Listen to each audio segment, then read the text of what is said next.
খেয়াল করেন ভালো করিয়া, প্রাণের বাবাজি, একদিন পৃথিবী ছাড়িয়া যেতে হবে রে, মালাকুল মউত হাজির হয়ে যাবি। আমি এখন মরে গেলে রে, আমাকে আগামীকাল দাফন করা হবে। কেউ বলবে না তোমার ছেলেকে রেখে দাও, একদিন, দুদিন, 3 দিন। আমাকে তাড়াতাড়ি মাটি দেওয়া হবে। যতই আমার মা বাবা কান্না করুক, তারপরও রাখবে না রে। কবরে যখন রাখা হবে, রূহ সাথে সাথে কবরে ঢুকে যাবে। যখন বাবা জিন্দা করা হবে, দুজন ফিরিস্তা কবরে প্রশ্ন করবে রে, বাবাজি উত্তর দিয়ে দিবেন, কবরে শান্তি হয়ে যাবে। যদি জাহান্নামী হয়, কবরে জাহান্নামে যোগাযোগ লেগে যাবে রে। জাহান্নামের পোশাক পরায় দিবি, জাহান্নামের বিছানা বিছায় দিবি, আযাব শুরু হয়ে যাবে, কবরের মধ্যে অশান্তি শুরু হয়ে যাবে। একজন অন্ধ ফিরিস্তা আটকাল, চোখে দেখে না, কানে শোনে না রে, মোটা একটা বেন্দা নিয়ে কবরে আসবে, গদা নিয়ে কবরে আসবে, একটা বাড়ি দিবে, 70,000 গজ নিচে দেবে যাবে, আবার ওঠাবে, আবার বাড়ি দিবে, আবার ওঠাবে, আবার বাড়ি দিবে। সে চিৎকার করবে রে।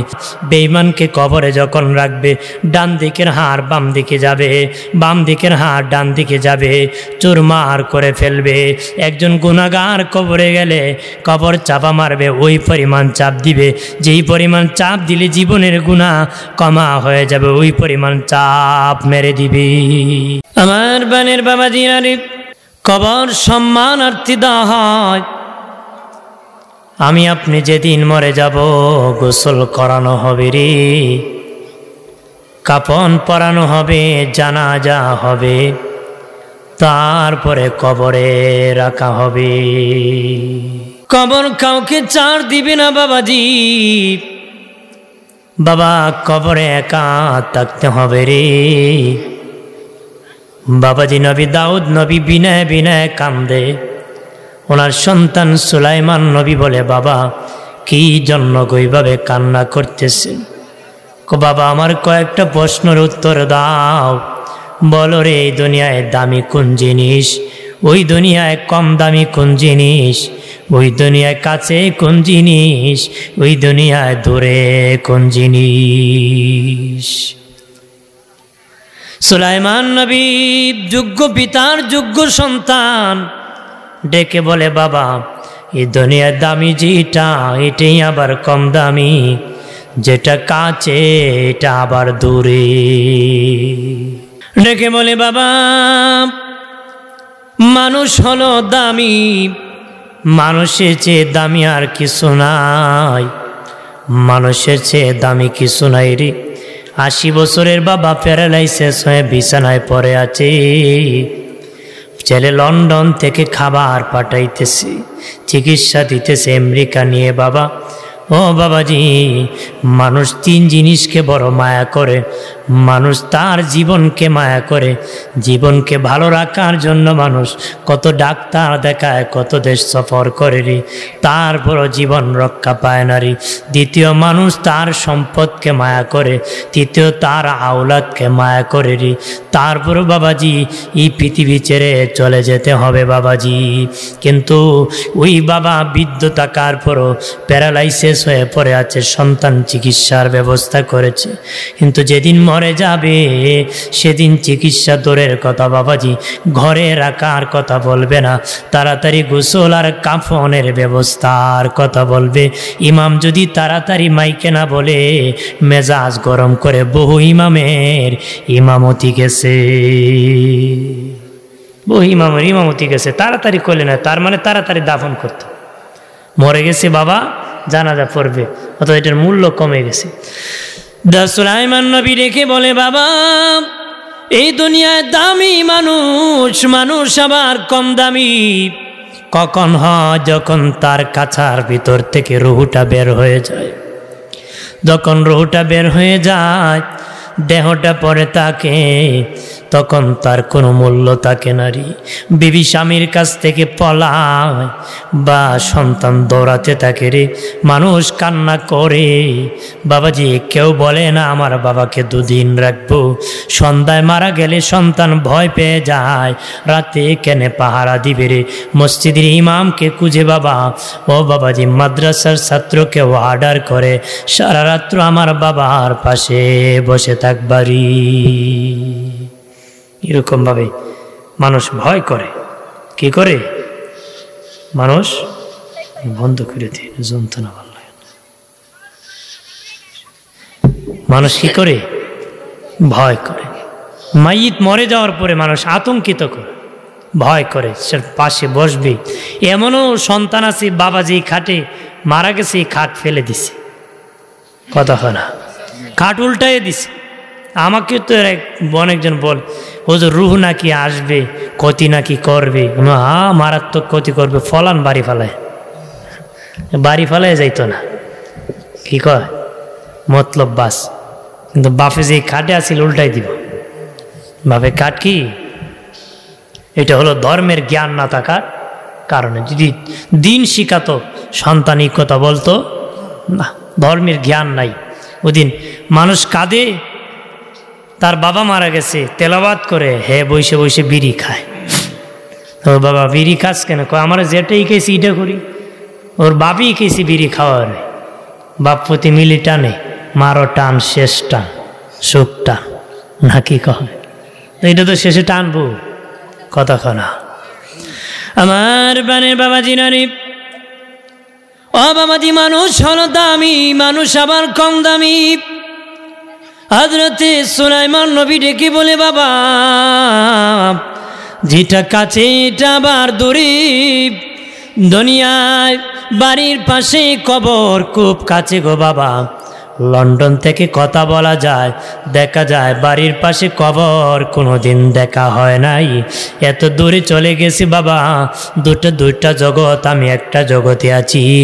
মাইয়িত চলে গেছে আখিরাতের জগতে, কবর জগতে চলে গেছে। কবর বলা হয় যেটা গর্ত করি, ওইটা আর থাকে না, এটা একটা জগৎ হয়ে যায়। এটা কি? এটা আরেকটা জগৎ হয়ে যায়। আমার বানের বাবাজি রানে খেয়াল করেন ভালো করিয়া, প্রাণের বাবাজি একদিন পৃথিবী ছাড়িয়া যেতে হবে রে, মালাকুল মউত হাজির হয়ে যাবি। ইমাম জালালউদ্দিন সুয়ুতী বলেন, একটা মানুষ যখন মরণের সময় হয়ে যায়, 500 ফেরেশতা তার উপর, দেহের উপর ঝাঁপিয়া পড়ে যায় রে। নড়াচড়ার ক্ষমতা নাই, ভাগিয়া যাওয়ার ক্ষমতা নাই, চতুর্দিকে আসমান ক্ষয়ে যাবে, ওসমান ফলানোর কোনো ক্ষমতা নাই, ভাগার কোনো ক্ষমতা নাই। আল্লাহ বলেন, ভালো না লাগলি আমার জমিন ছাড়িয়া চলে যা। এরপরে আল্লাহ বলেন, কোথায় যাবি? যেখানে যাবে সেখানে আমার জমিন রে, আমি আল্লাহর জমিন। কোথায় যাবে? আল্লাহর আদালতে একদিন দাঁড়াতে হবে। কবর এমন একটি ঘর, কাউকে ছাড় দিবি না। নবী বলেছেন, উসমান ফিল জান্নাহ, উসমান গনি জান্নাতি। এরপর উসমান রাদিয়াল্লাহু তাআলা আনহু কবরের পাশে গেলে কাঁদতে কাঁদতে বেহুশ হয়ে যেতেন। খেজুর গাছের রসের মতন টপ টপ করে পানি পড়তো, দাড়ি মুবারক ভিজে যেত।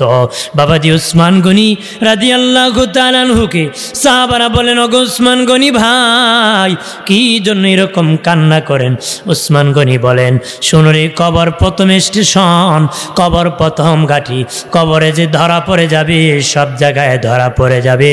আমি উসমান গনির ভয় হয় কবরে নিয়ে ধরা পড়ে যাই রে। এই জন্য কবর দেখলে কাঁদতে কাঁদতে আমি অস্থির হয়ে যাই। আল্লাহু আকবার বলেন না। قال رسول الله صلى الله عليه وسلم كثرة ذكر الموت وتلاوة القرآن। নবী বলেন, বেশি বেশি করে মৌতের জিকির করো, বেশি বেশি করে তোমরা কোরআন তেলাওয়াত করো। মৌতের জিকির তোমাদেরকে পাপ থেকে বাঁচাবে, মিথ্যা মামলার থেকে বাঁচাবে, সুদ খাওয়ার থেকে বাঁচাবে, ঘুষ খাওয়ার থেকে বাঁচাবে, বাবাজি মিথ্যা সাক্ষীর থেকে বাঁচাবে, পাল্লা কম দেওয়ার থেকে বাঁচাবে, মিথ্যা ব্যবসার থেকে বাঁচাবে, দুর্বলকে জুলুম থেকে থেকে বাঁচাবে বাবা, ও বাবাজি সত্য গোপন থেকে বাঁচাবে, জিনাত থেকে বাঁচাবে বাবাজি, এতিমের মাল খাওয়ার থেকে বাঁচাবে, মা বাবার অবাধ্যতার থেকে বাঁচাবে রে বাবাজি, জেনাত থেকে বাঁচাবে, মদ পান থেকে বাঁচাবে, হারাম কাজ থেকে বাঁচাবে, আর কোরআন তেলাওয়াত ঈমান বাড়ায় দিবে। যার ঈমান যত বেশি বাড়বে সে তত উচ্চ তবকার জান্নাতি হবে রে। ঈমান যার যত দামি জান্নাত পাবে তত দামি। একটু চিল্লায় বলি আল্লাহু আকবার। এই জন্য দামি ঈমান বানাতে হবে। ও বাবাজি খেয়াল করেন, সাদ ইবনে মুআজ রাদিয়াল্লাহু তাআলা আনহু ইন্তেকালের পরে আল্লাহর নবী জানাজার ইমামতি করেছেন। নবীজি যখন হাঁটিয়ে যেতেছেন, বুড়ি আঙ্গুলি মোবারকে নবীজি ভর করে করে যেতেছেন। সাহাবারা বলে, নবী কি জন্য গো পা মোবারক জমিনে ফেলতেছেন না? পাকে কি কোনো সমস্যা হচ্ছে নাকি?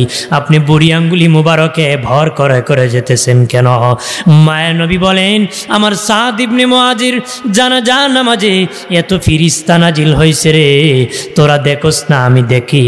নবীর দুঃখ দম রাখতে জায়গা পেতেছি না রে, আমি কদম রাখতে জায়গা পাইতেছি না, এই জন্য বুড়ি আঙ্গুলি ভর করে করে যাইতেছি। সাদ ইবনে মুআজ রাদিয়াল্লাহু তাআলা আনহুকে কবরে যখন রাখা হলো, ও বাবাজি মাটি চাপা দেওয়ার পরে নবীজি কান্নায় ভেঙ্গে পড়ে গেলেন। সাহাবীরা বলে, নবী কি জন্য কান্না করতেছেন? নবী বলেন, আমার সাদের কবরে যখন রাখা হলো দুই পাশের মাটি চাপা মারতেছে, আমি নবী দেখে শুইতে পারি না, কান্নায় ভেঙ্গে পড়ে গিয়েছি। কাদার কারণে আমার সাদ ইবনে মুআজের কবর জান্নাতের বাগান হয়ে গেছে। আমি এখন মরে গেলে রে, আমাকে আগামীকাল দাফন করা হবে। কেউ বলবে না তোমার ছেলেকে রেখে দাও একদিন, দুদিন, 3 দিন। আমাকে তাড়াতাড়ি মাটি দেওয়া হবে।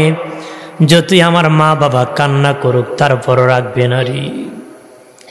যে যেমনই হয় না কেন সবাই যেতে হবে। কারণ বাবা নিয়ম হলো দুনিয়া থেকে বিদায় নিতে হবে রে। জগৎ 6টা বাবা। প্রথম ছিলাম রুহের জগতে, তারপরে মায়ের পেটে এসেছি, তারপরে এখন দুনিয়া আছি।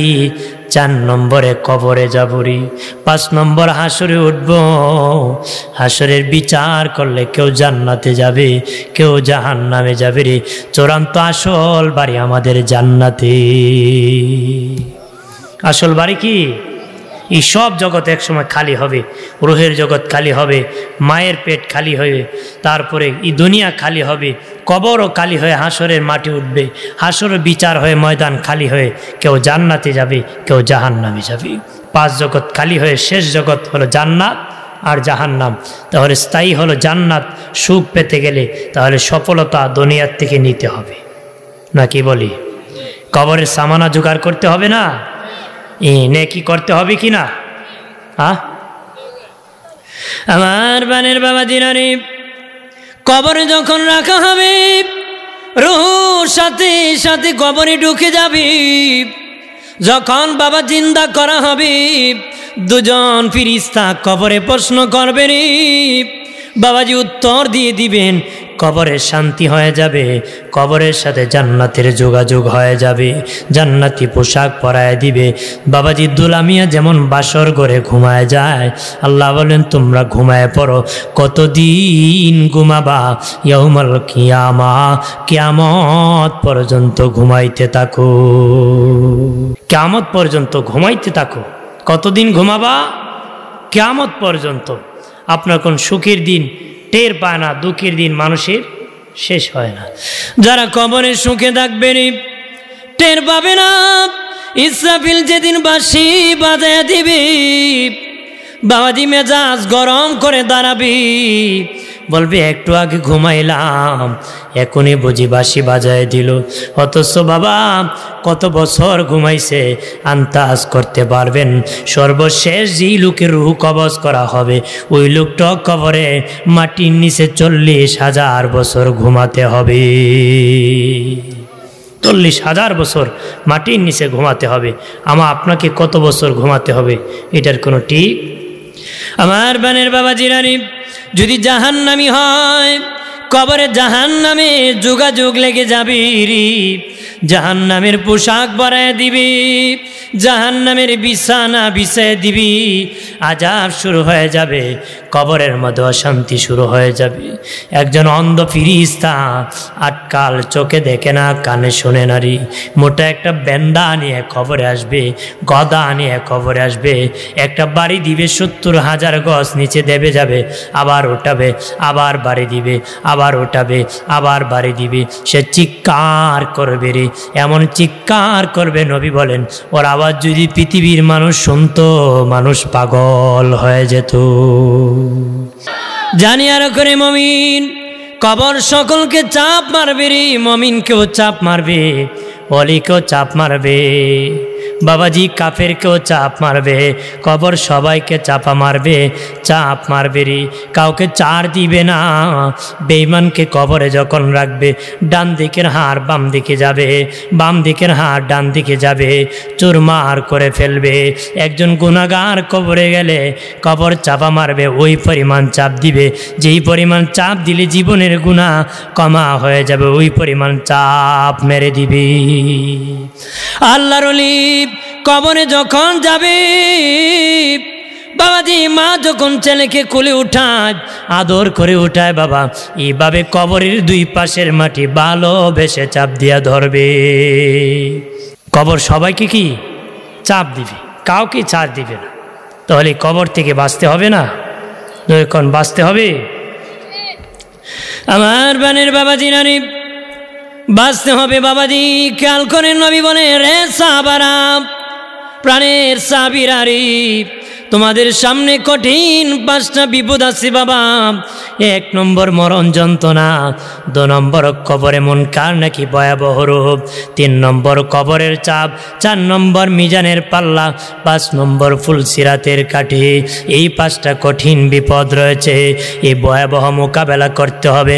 আল্লাহ নবী বলেন রে বাবা আবু হুরায়রা, কঠিন বিপদ আছে রে বাবা, কঠিন বিপদের মোকাবেলা করতে হবে রে বাবা আবু হুরায়রা, কঠিন বিপদ ভয়াবহ মোকাবেলা করতে হবে। তোমাদের ইমানের নৌকা মজবুত করো, ইমানের নৌকা মজবুত করো, কঠিন ভয়াবহ মোকাবেলা করতে হবে রে। নদীতে যখন স্রোত আসে পানির, তখন নৌকা যদি দুর্বল থাকে রে, পানির স্রোতের মোকাবেলা করতে পারবে না বাবা আবু হুরায়রা। মরণের তুফান যখন আসবে ভয়াবহ মোকাবেলা করতে হবে রে, ওই মোকাবেলা করতে ইমানের নৌকা মজবুত করো রে।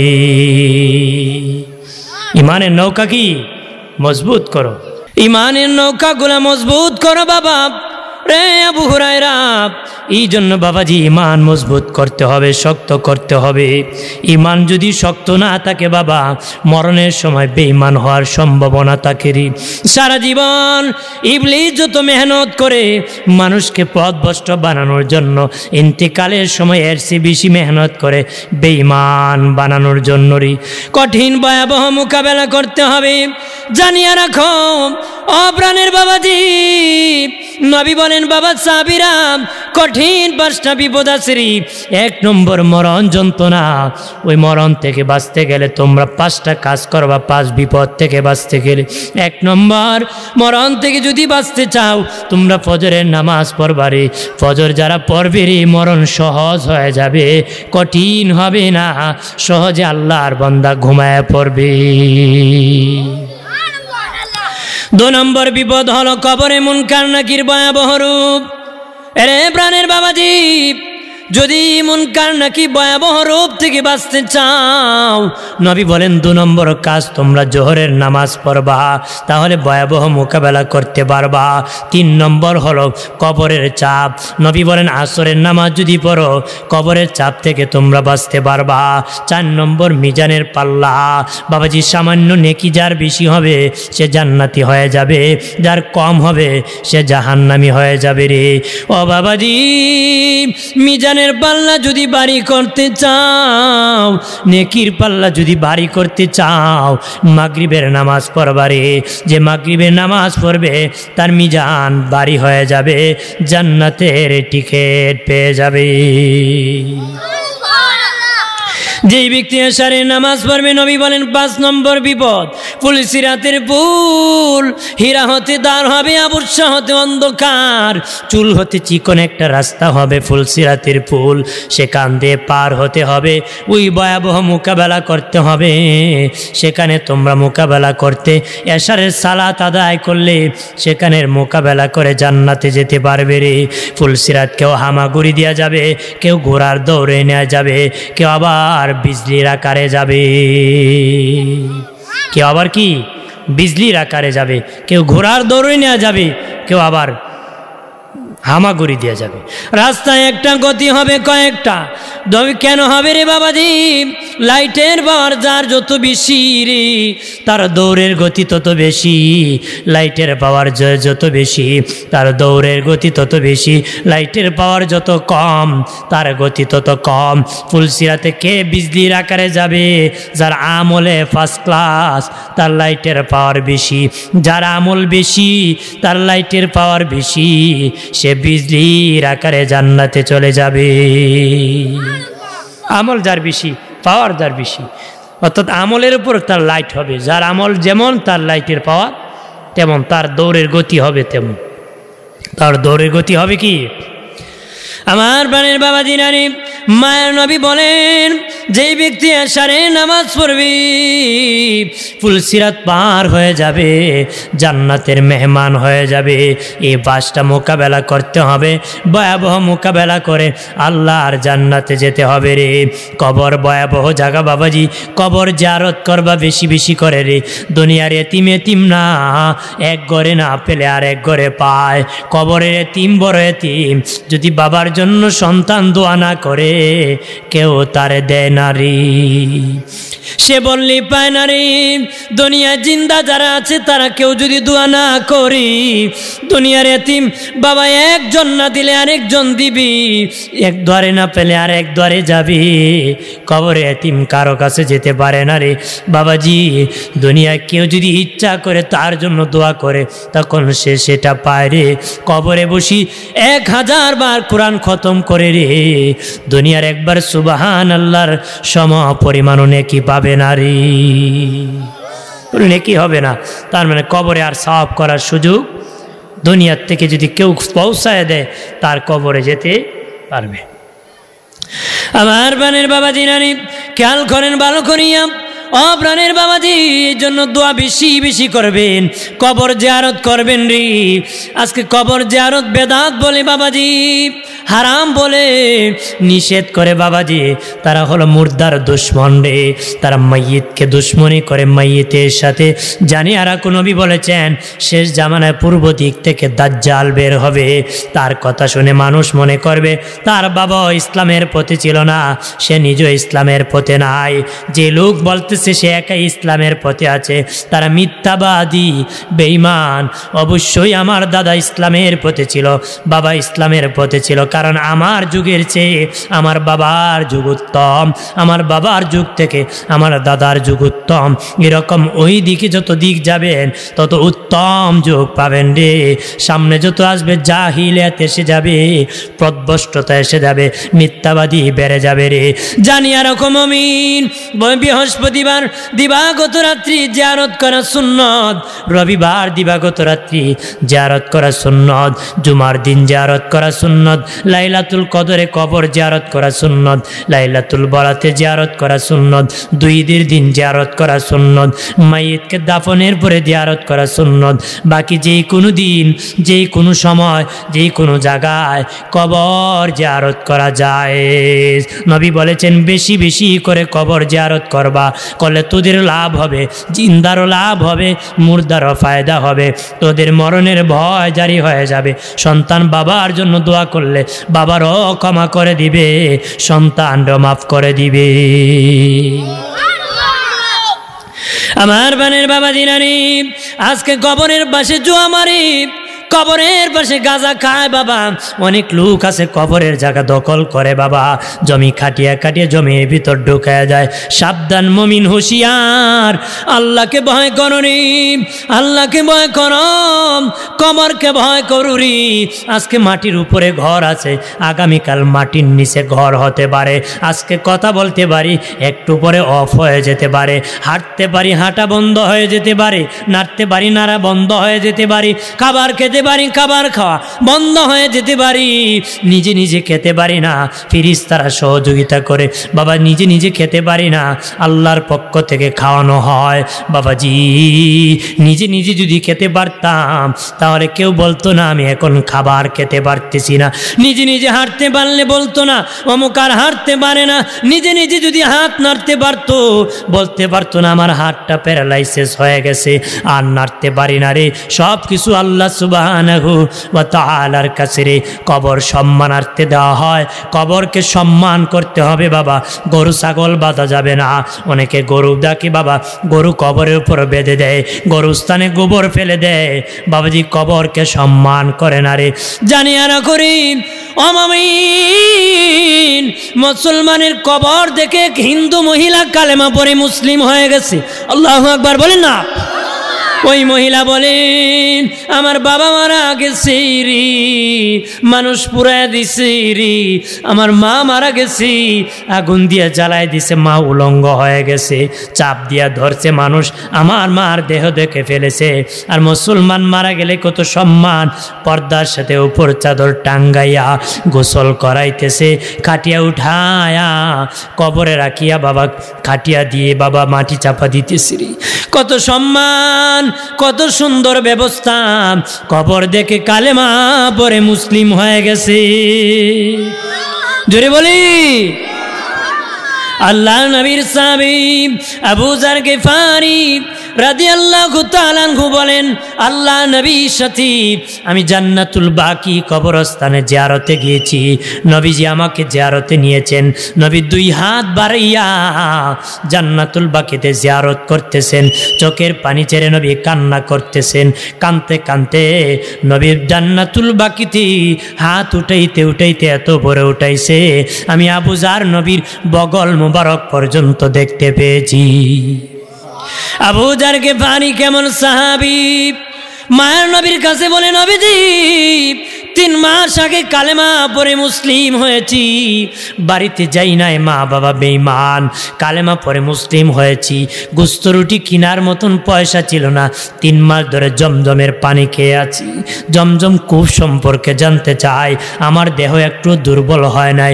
নবী কো বাবা আবু যার 3 মাস না আরো অনেক দিন জমজমের পানি খেতে পারবা, আল্লাহর রহমতে তোমার দেহ দুর্বল হবে না রে।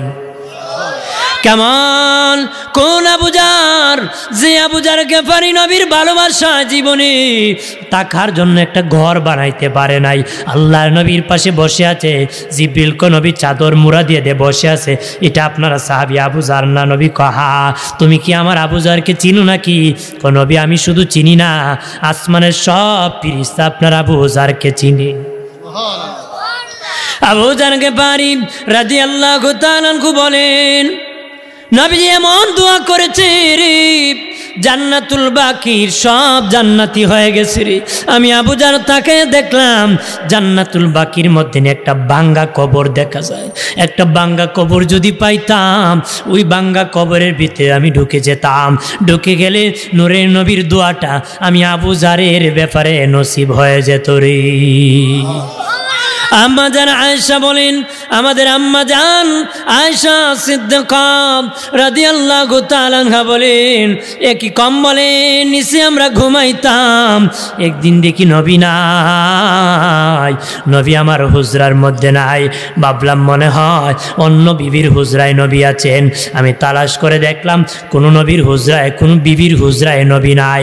মনে মনে ভাবলাম নবী মাঝে মধ্যে জান্নাতুল বাকি কবরস্থানে জিয়ারতে যান, মনে হয় নবী জিয়ারতে গিয়েছেন। মা আয়েশা বলেন গভীর রজনীতে আমি জান্নাতুল বাকির মধ্যে অন্ধকার রাত্রি যা দেখি নবীজি জান্নাতুল বাকি 2 হাত বাড়াইয়া নবী দোয়া করতেছেন, আল্লাহ আমার না জিজ্ঞাসা করিয়া কিয়ামতের দিন আমার উম্মতকে জাহান্নামে দিও না। এইভাবে নবী কান্না করতেছেন, আমাকে না জিজ্ঞাসা করে আমার একটা উম্মতকে জাহান্নামে দিও না। এইভাবে কান্না করতেছেন। মা আয়েশা বলেন, দোয়া যখন শেষ প্রান্তে চলে আসলো, আমি আয়েশা বুঝতে পারলাম দোয়া শেষ হলে নবী থাকবেন না, আমি আয়েশার হুজরায় চলে আসবেন। আমি আগে আগে হাঁটিয়া হুজরায় আসিয়া কম্বল গায়ে দিয়ে ঘুমিয়ে থাকলাম। সুবহানাল্লাহ বলি না? নবীজি আগে আগে আসিয়া কম্বল কানা গায়ে দিয়ে মা আয়েশা শুয়ে আছে, আর নবীজি দোয়া শেষ করে মা আয়েশার হুজরে আসে দেখে আশা বড় বড় শ্বাস ছাড়তেছে। সুবহানাল্লাহ বলি না? নবীজি বলেন, আয়েশা রে, আরে আয়েশা তুমি চমৎকার চালাকি চিনো, কিছুক্ষণ আগে আমার বাসনে যে আরতি ছিলা, এখন বুঝি আমার দেখাইতেছ তুমি ঘুমে আছো। মাশা কম্বল ফেলে দিয়া নবী আমি আপনার পাশনে ছিলাম, কেমনে গো আমারে দেখলেন? নবীকে তুমি কি আমাকে অন্য নবীর মতন মনে করছো? অন্য নবীরা দিনে দেখলে রাত্রে দেখতো না, সামনে দেখলে পিছনে দেখতো না, ডানে দেখলে বামে দেখতো না। আমি রাসূলুল্লাহ দিনে যেমন দেখি রাত্রে তেমন দেখি, সামনে যেমন দেখি পিছনে তেমন দেখি। পৃথিবীর পূর্ব প্রান্ত থেকে পশ্চিম প্রান্তে যত কিছু আছে রাসূলুল্লাহ বলেন আমি সব দেখতে পাই। জোরে বলি। নবীজি বলেন, আয়েশা রে আমি দেখেছি তুমি যে জিয়ারত করেছো। মা আয়েশা বলেন, নবীজি ও মায়ের নবী বড় কান্নাকাটি করে মুনাজাত করেছেন, আল্লাহ কি কোনো ভালো সংবাদ আপনারে জানাইছেনি? নবী বলেন, আয়েশা রে আল্লাহ 2টা ভালো সংবাদ আমারে জানাইছে। 1 নম্বর, আল্লাহ ওয়াদা করেছে কিয়ামতের দিন আমি রাসূলুল্লাহকে না জিজ্ঞাসা করে আমার একটা উম্মতকে আল্লাহ জাহান্নামে দিবে না রে। রে আয়েশা আমার মা বাবা 2 নম্বর ভালো সংবাদ হলো আমার মা বাবা মিল্লাত ইব্রাহিমের উপর ইন্তেকাল করেছেন। আমার ধর্ম আমার কালেমা গ্রহণ করতে পারেন নাই, ওই দোয়ার মধ্যে আমার মা বাবাকে জিন্দা করে আমার কালেমা পড়ায়া ডাবল ইমানদার বানায়া আমি রাসূলুল্লাহর উম্মত বানাইছে। আর আমি রাসূলুল্লাহকে আল্লাহ বলেছেন, কুল নবী আপনি আপনার মা বাবার জন্য দোয়া করুন, রব্বি রহমহুমা কামা রব্বায়ানি সগীরা ওয়া কুর রব্বি রহমহুমা কামা রব্বায়ানি সগীরা। নবী আপনি আপনার মা বাবার জন্য দোয়া করুন, আপনি আপনার মা বাবার জন্য দোয়া করুন রে। আমার দেশে অনেক পথভ্রষ্ট আলেম আছে, তারা বলে নবীর মা বাবা নাকি বেঈমান। যারা বলে নবীর মা বাবা বেঈমান তারা হলো টাটকা বেঈমান, তারা জাহান্নামী। যারা বলবো বেঈমান তাদেরকে বলবা তোমরা বেঈমান। আমার নবীর মা বাবা সেরা মুমিন, জান্নাতি জান্নাতি বেহেশতি। একটু চিল্লায় বলে আল্লাহু আকবার। জানিয়ে রাখেন আমার নবী দূরের কথা পৃথিবীর কোনো নবী বেঈমানের ঘরে জন্মগ্রহণ করেন নাই। পৃথিবীর কোনো নবী বেঈমানের ঘরে জন্মগ্রহণ করেন নাই। বলতে পারেন হুজুর ইব্রাহিম নবীর বাবা আদর ঠাকুরের কথা শুনেছি বাবা, তাফসির কিতাব খুলে দেখেন, বাইনাসসাতর হাসিয়া খুলে দেখেন, তাফসিরের কিতাবের মধ্যে এসেছে আদর ঠাকুর ইব্রাহিম নবীর লালন পালনকারী পিতা। ইব্রাহিম নবীর জন্মদাতা পিতার নাম তারেক। উনি ইমানদার ছিলেন, জান্নাতি ছিলেন।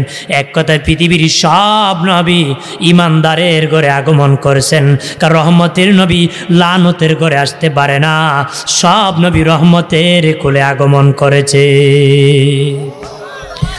নবীজি জিয়ারত করেছেন, আমরাও জিয়ারত করব নাকি?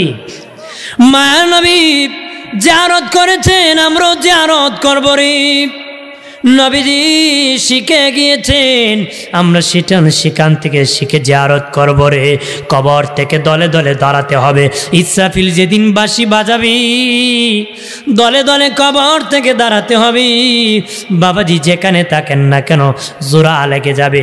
নবী হুজাইর আলাইহিস সালাম একটা শহর দেখে বলেন, আল্লাহ শহরটা যেভাবে ধ্বংস করেছো কেমনে গো আবার তুমি বানাবা, কিভাবে তুমি জিন্দা করবা?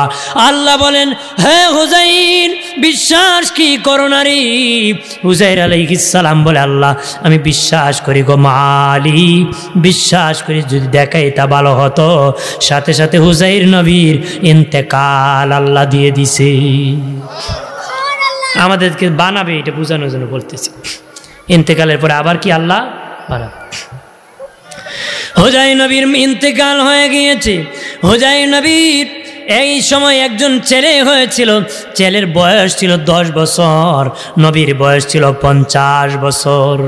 কয় বছর? 50 বছর বয়সে যখন ইন্তেকাল হয়ে গেল, হুজাইর নবীকে 100 বছর পরে আল্লাহ আবার জিন্দা করলো। 100 বছর পরে জিন্দা করে আল্লাহকে, হুজাইর কতদিন ঘুমাইছ? হুজাইর নবী বলে, আল্লাহ একদিনের থেকে কম হবে। আল্লাহকে, হুজাইর রে একদিনের থেকে কম হবে না, 100 বছর আমি তোমাকে ঘুম পাড়ায় রাখছি। তাকায় দেখো তোমার গাদা মরে গলে পচে মাটির সাথে মিশে গেছে, আর তোমার ব্যাগের ভিতরে রুটি আমি আল্লাহ এখনো ভালো রাখছি। রে হুজাইর, আমি আল্লাহ তোমার ব্যাগের ভিতরে রুটি এখনো ভালো রেখেছি, গাদা মাটির সাথে মিশিয়ে দিছি। হুজাইর রে চে দেখো তোমার গাদারে আমি আবার বানাইতেছি। হুজাইর নবী তাকায় দেখে গাদা বাবা আবার গাদা হয়ে গেছে। হুজাইর নবী আল্লাহ বুঝেছি তুমি জিন্দা করতে পারবা, যেখান থেকে সেখান থেকে খুশি তুমি বানাতে পারবা। বাবাজি হুজাইর নবীর বয়স 50। আল্লাহ ইন্তেকাল দিয়েছিল, রুহু যখন দিয়েছে 50 থেকে আবার শুরু। ঘরের ব্যাটারি যদি খুলে নেন, এখন বাজতেছে বাবা 8:19 বাজতেছে। ব্যাটারি খুলে নিয়ে যদি বাবা 100 বছর পরে ব্যাটারিটা লাগান, আবার 8:19 থেকে ঘুরবে। হুজাইর নবীর রুহু যেখান থেকে নিয়েছে সেখান থেকে আবার শুরু হয়েছে। ছেলের বয়স ছিল 10, হুজাইর নবীর বয়স ছিল 50। 100 বছর পরে ছেলের বয়স হয়েছে 110, বাবার বয়স 50। আল্লাহু আকবার বলেন। বাবা জোয়ান, ছেলে বুড়া। বাবা জোয়ান, ছেলে কি? ছেলে 110 বছরের ছেলে লাঠি ভর করে হাঁটতে হয়, আর বাবা ইয়াং 50 বছর বাড়ির দরজায় গিয়া কয় খেরি। হুজাইর নবীর ছেলেকে তুমি কে? আমি হুজাইর। কান্তাজি বইল না, আমার বাবা 100 বছর আগে শেষ হয়ে গেছে রে, আমি তার সন্তান, হারতে পারি না, তুমি বুঝি আমার বাবা। উনি বললেন, দেখো এই ঘটনা, তোমার মাকে বলো আমি আসছি। মারে কো, মা 50 বছরে এক লোক কয় আমার বাবা নাকি? করে বাবা আমি বুড়ো হয়ে গেছি, পয়গম্বরের বিবি, কার সামনে আমি যাব? ক্ষতি হবে, আমার শরম হবে, আমি পয়গম্বরের বিবি যে কোনো লোকের কাছে যেতে পারি না। তোমার বাবা কিভাবে হয়? তখন হুজাইর নবী বাসরঘরের কিছু স্মৃতি বললেন, অনুভব করলেন, ওনার কিতাব মগস্থ ছিল, শোনালেন। তখন বিশ্বাস করে সবাই মেনে নিল। ধরে বলি, ইব্রাহিম নবী নদীর কিনারে দিয়ে যেতেছেন, দেখেন একটা প্রাণী বিভিন্ন প্রাণী টেনে টেনে খেতেছে। ইব্রাহিম নবী বলে, আল্লাহ এই প্রাণীকে তুমি তো একত্র করে বানাবা, হাসরের মাঠে দাঁড় করাবা, বিভিন্ন প্রাণী তাকে ছিঁড়ে খেয়ে ফেলতেছে, তুমি কেমনে বানাবা? আল্লাহ কয়, ওরে ইব্রাহিম কেমনে বানাবো, বিশ্বাস কি করো না? ইব্রাহিম নবী বলে, বিশ্বাস করে দেখালে আরো ভালো হতো। আমার আল্লাহ সুবহানাহু ওয়া তাআলা বলেন, ইব্রাহিম আমি 4টা পাখি দিলাম রে, এর মধ্যে একটা পাখি হলো কাক। এটা পাখি কি? বাবাজি কাকের স্বভাব আমাদের মানুষের মধ্যে আছে। আল হায়াতুল হাইওয়ান নামক কিতাবে লিখেছে প্রাণী জগতের মধ্যে কাক হলো লম্বা হায়াত পায়, আর বাবাজি লুবি প্রকৃতির হলো কাক। কাকের কি লোভ বেশি, হায়াত পায়, কাক বেশি লোভী হয়। অন্য প্রাণী খাবার জমায় না, কাক খাবার জমায়। কাক কি করে? মনে করেন সকালবেলা গিয়ে দেখবো উঠানে মহিলা দান দিছে, মনে মনে করবো মহিলা কি আগামীকাল দিব নি কোন, তো কিছু জমা করে লাই, টুটি নিয়ে জমা করব কারো চালে অথবা গাছে, যে কোনো একটা স্থানে ছাদে। যখন তার খাবার রাখবে তখন সে চক্ষু মুজে, কেউ যেন না দেখে, কেউ যেন ওই যে চক্ষু মুজে খাবার রাখে, সে নিজের খাবার নিজে আর পায় না খুঁজে। মানুষ মাঝে মধ্যে কয় না খাওয়া রেখে গেছে, কথা হয় না? হ্যাঁ, খাবারের স্বভাব হলো কাকের খাবার জমানো, আর মানুষের স্বভাব হলো খালি জমানো, কথা হয় না? আমার আল্লাহ 4টা পাখি দিয়ে বললেন, ইব্রাহিম এই 4টা পাখি জবাই করো, ছিলায় নাও। 4টা পাখিকে এক জায়গায় গুস্তগুলা তুমি রুই রুই করো, আটার কায়ের মতন মিক্স করো, একত্রে তুমি খামির বানাও। 4 পাখি খামির বানায় আল্লাহ বলেন 4 ভাগ করো। ইব্রাহিম নবী 4 ভাগ করলেন, আল্লাহ বলেন 4 ভাগ 4টা পাহাড়ে রাখো। জোরে বলি,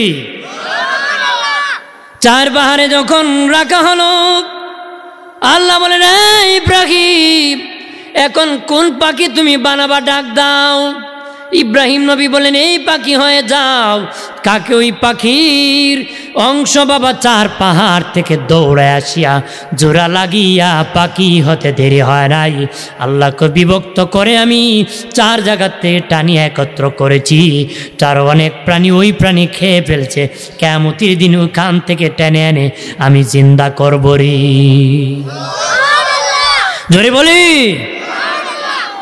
আমার প্রাণের বাবাজি খেয়াল করেন ভালো করিয়া রে। ও বাবাজি, কবরে অনেক দিন থাকতে হবে রে বাবাজি। যেদিন কিয়ামত হয়ে যাবে রে, সেদিন দলে দলে কাতারে কাতারে কবর থেকে দাঁড়াবো। বাবা নবী রাসূলগণ দাঁড়াবেন, ওলি আল্লাহরা দাঁড়াবেন। বাবাজি যেদিন ইসরাফিল বাঁশি বাজায় দিবে, দুনিয়াটা আল্লাহ কিয়ামত করে দিবেন, কিয়ামত করে দিবেন। পৃথিবীটা কিয়ামত হয়ে যাবে, সব মানুষ ইন্তেকাল হয়ে যাবে, রূহ কবজ করে ফেলবেন। আল্লাহ সুবহানাহু ওয়া তাআলা একাধারে 40,000 বছর পর্যন্ত বৃষ্টি নাজিল করবেন, আসমান থেকে বৃষ্টি নাজিল করবেন।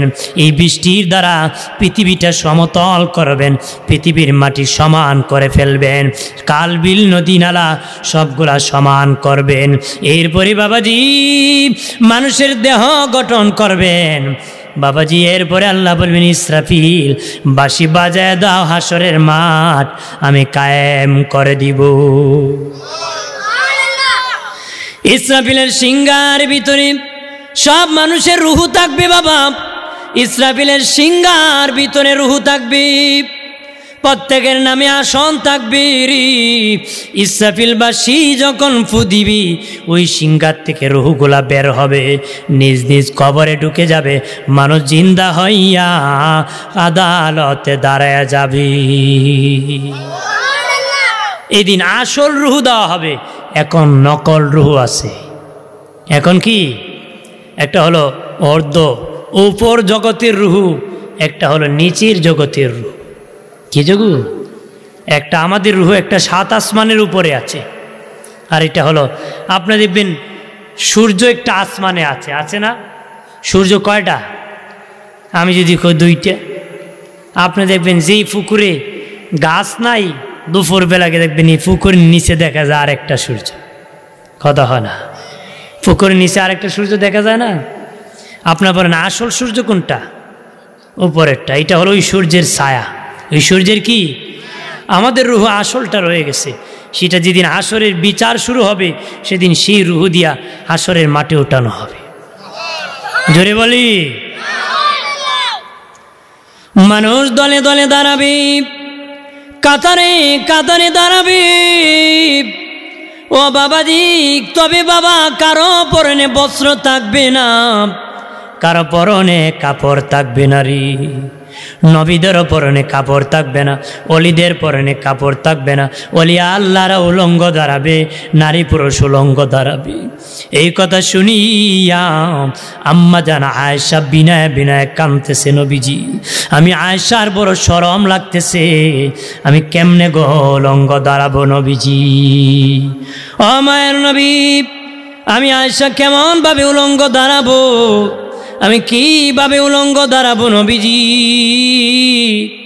কেমনে গো আমি উলঙ্গ দাঁড়াবো? নবী বলেন, আয়েশা লজ্জা বোধ করিও না, শরম পেও না রে। ওই দিন কেউ কাপড় থাকবে না রে, কেউ কারো দিকে তাকাইবার সময় পাবে না। নিজেরা নিজেদের আমল নিয়ে পেরেশানিতে থাকবে, পেরেশানিতে দৌড়াইতে থাকবে। কেউ কারো নিকটে চাওয়ার মতন ক্ষমতা থাকবে না, পেরেশানিতে ধরতে থাকবে রে। কারো পরনে বস্ত্র কাপড় থাকবে না, 50,000 বছর চলে যাবে, কেউ কারো দিকে তাকাইবার সময় পাবে না। মা আয়েশা বলেন, নবীজি, ও মায়ের নবী, সেদিন কি আপনি রাসূলুল্লাহ নাকি উলঙ্গ দাঁড়াবেন? নবী বলেন, আয়েশা রে আয়েশা, যেদিন সবাই উলঙ্গ দাঁড়াবে, একমাত্র আমি রাসূলুল্লাহ উলঙ্গ দাঁড়াবো না রে। জোরে বলি, একমাত্র আমি রাসূলুল্লাহ উলঙ্গ দাঁড়াবো।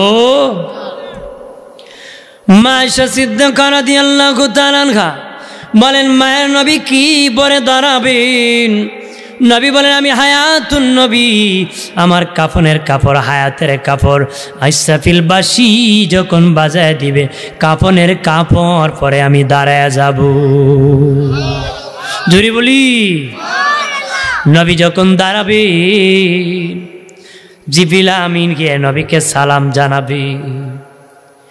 আল্লাহ বলেন, জিবরিল যাও রে, 70,000 ফেরেশতা নিয়ে যাও, আমার বন্ধুরে সালাম দিও, মাকাম মাহমুদের দাওয়াত দিও। জোরে বলি, বলেন, আল্লাহর নবী সরওয়ারি, আমার মায়ার নবী কান্ডারি, দয়া কর আমি দয়ার বেকারি, দয়া কর আমি কাতরে বিনয় করি, আমি কাতরে বিনয় করি, দয়া কর আমি দয়ার বেকারি, দয়া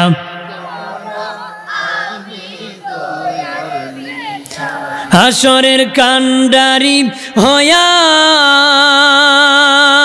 নিয়মরে পার করিয়া, হাসরের কান্ডারি হয়া নিয়মরে পার করিয়া, আমি কাতরে বিনয় করি, আমি কাতরে বিনয় করি, দয়া কর আমি দয়ার বেকারি, দয়া কর আমি দয়ার বেকারি। আল্লাহুম্মা সাল্লি আলা সাইয়্যিদিনা মাওলানা মুহাম্মদ ওয়া আলা আলি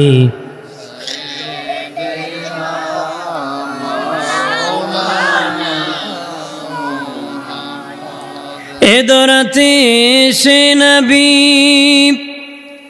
না দেখিলেন বাবার মুখ, 6 বছরের কালে নবী হারাইলেন মায়ের বুক। আল্লাহুম্মা সাল্লি আলা সাইয়্যিদিনা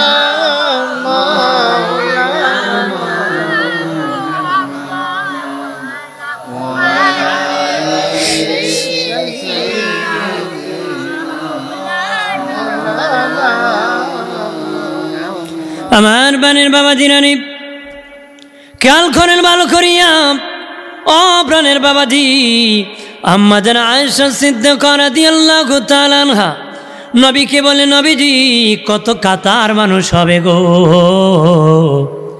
হাসরের মাঠে কত কাতার মানুষ হবে। নবী বলেন, আয়েশা রে 120 কাতার মানুষ হবে।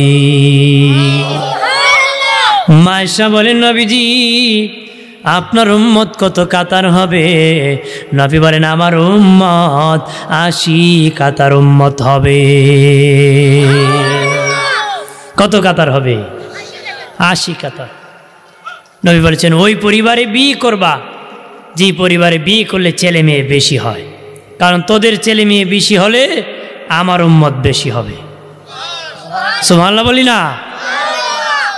আমরা বিয়ে করার সময় বেটা কুজে একটা মেয়ে কার আছে, হবিগঞ্জ বাসা আছে নাকি কন?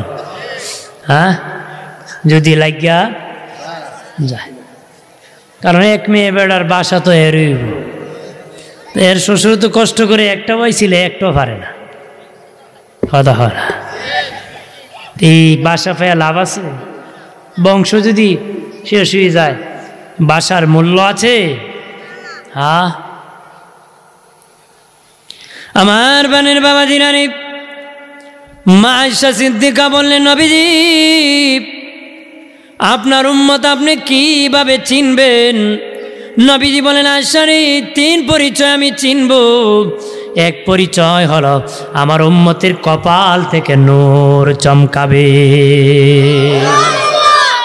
নূর চমকাবে। নবী বলেন, সাহাবীরা অসংখ্য ঘোড়ার মধ্যে যদি কিছু ঘোড়া চান কপাল্লা হয়, চিনতে কি অসুবিধা হবে? না, অসুবিধা হবে না। নবী বলে, আমার উম্মত চান কপাল্লা হবে।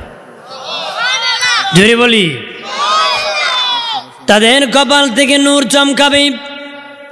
যাদের কপাল থেকে নূর চমকাবে আমি বুঝতে পারবো তারা আমি রাসূলুল্লাহর উম্মত।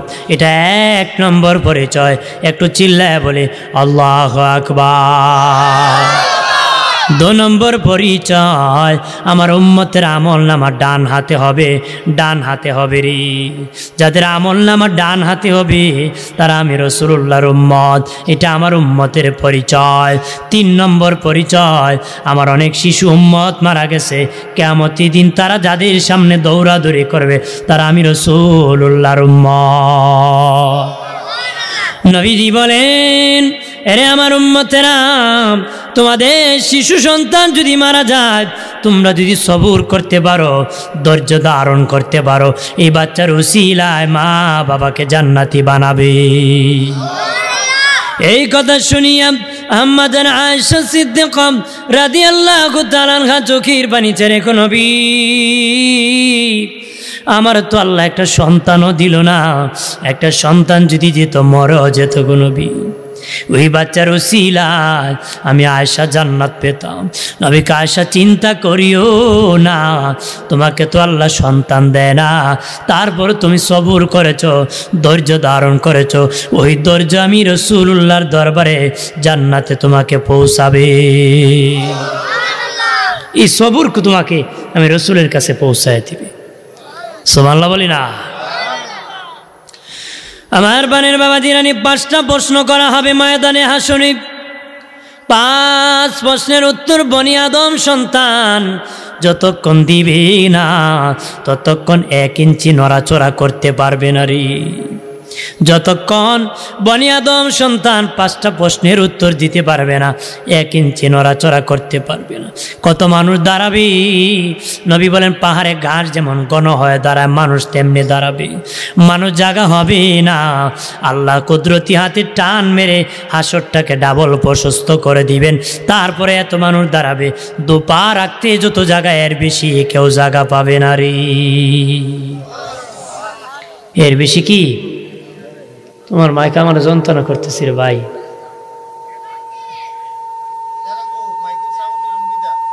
কোন সময় ভালো ছিল, আমার খুব কষ্ট হইতেছে কথা, কারণ মাইক ভালো না হলে শ্বাসকষ্ট হয়। আমি দুর্বল না, প্রতিদিন কত আমি কত হেল্প করবো। বস্তা আমি টানতে পারবো? বস্তায় যদি আমারে নেই, আমার গার্গি আমি টিললে নিতে পারবো? গায়ের যদি আমার এনে তো ওইটা আমি কত ঠেলবো, ওইটা যদি আমার না নেই। প্রথম যে ছিল প্রথম, এরপরে মুড়ছে জায়গাতে নিচ্ছে প্রথম। হরেনগুলো বাহিরেও আওয়াজ নাই এখন বেশি। জি, আপনি ভিতরে হরেন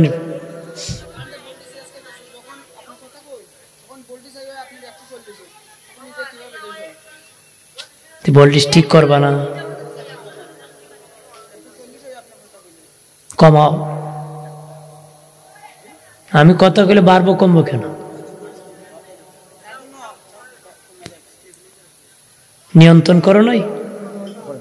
নিয়ন্ত্রণ মেশিন আনো নাই? আনো নাই? আনলা না কেন? এটা জাস্ট মেশিন আছে তো, এটা একত্র করা মেনটেন করা আর আলাদা মেশিন আছে আরেকটা, এটা আনতেছিল। এটা দোষী পরে আল্লাহুম্মা